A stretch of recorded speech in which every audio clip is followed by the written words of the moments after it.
quand on boit du vin, on boit d'abord l'âme de celui ou de celle qui l'a fait. Et plus loin encore, on boit un paysage, on boit une géographie, paysagée ou humaine. On boit quelque chose qui deviendra un sentiment, une émotion, une sensation qui aura l'air d'appartenir au passé, qui en réalité motivera le présent. Il n'y a que le vin qui fait ça. Il faut cesser de s'excuser de tout ça. Je n'ai pas à m'excuser du fait que le vin fasse partie de ma culture, parce que c'est de la culture. Voilà. Et comme je le redis, comme disait Victor Hugo, la culture, c'est ce qui permet aux hommes de s'approprier le monde.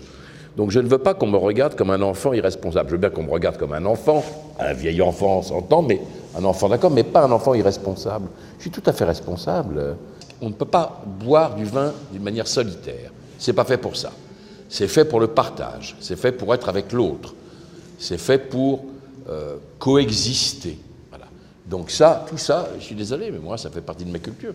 C'est ce qui m'intéresse. Ce qui m'intéresse, je suis acteur parce que j'ai envie d'embrasser le monde. Le vin m'aide à embrasser le monde. Alors évidemment, le vin et être en scène, c'est quelquefois pas trop compatible. Il faut le faire après, c'est pas grave. Mais on continue d'embrasser le monde. Voilà. Donc, en quoi faudrait-il attaquer cette chose-là? Encore une fois, c'est le vin. On fait porter au vin un chapeau qui n'est pas le sien. On est tous contre l'alcoolisme, on est tous contre l'addiction alcoolique, mais c'est pas le vin qui est responsable de ça.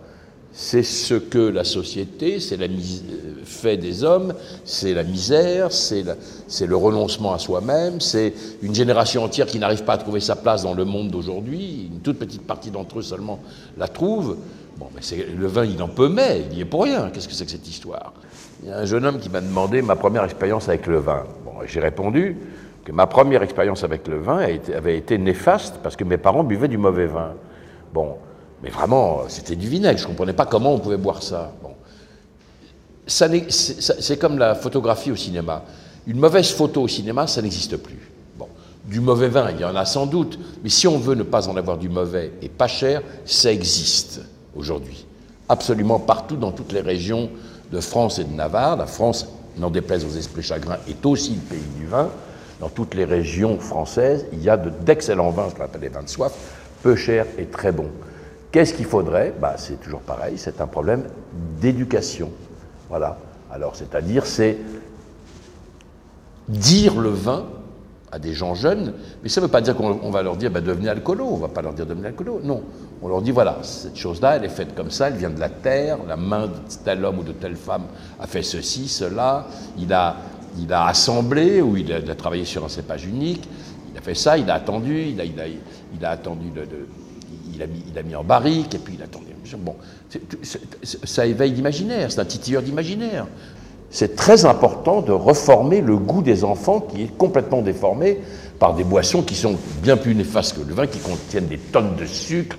Je ne citerai pas de marque pour ne pas faire de mauvaise publicité comme ça. Ils ingurgitent des trucs qui sont bien pires pour la santé que le vin. Donc il faut arrêter avec ces bêtises-là. On est dans l'ignorance la plus totale.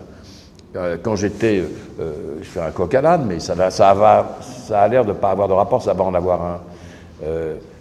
Quand ma première femme a été enceinte de mon fils, à l'époque, c'est ce qu'on appelle l'accouchement sans douleur. C'était pas un accouchement sans douleur, évidemment. C'était simplement qu'on expliquait à la femme ce qui se passait à l'intérieur d'elle-même. Et le sachant, les douleurs qui arrivaient étaient identifiées, identifiables, et donc elle avait moins peur. Et ayant moins peur, elle avait moins mal. D'accord? Eh bien voilà, c'est exactement la même chose. L'ignorance est la mère de tous les vices et de tous les malheurs. Voilà. Donc l'éducation ne règle peut-être pas tout, mais ça simplifie beaucoup de choses.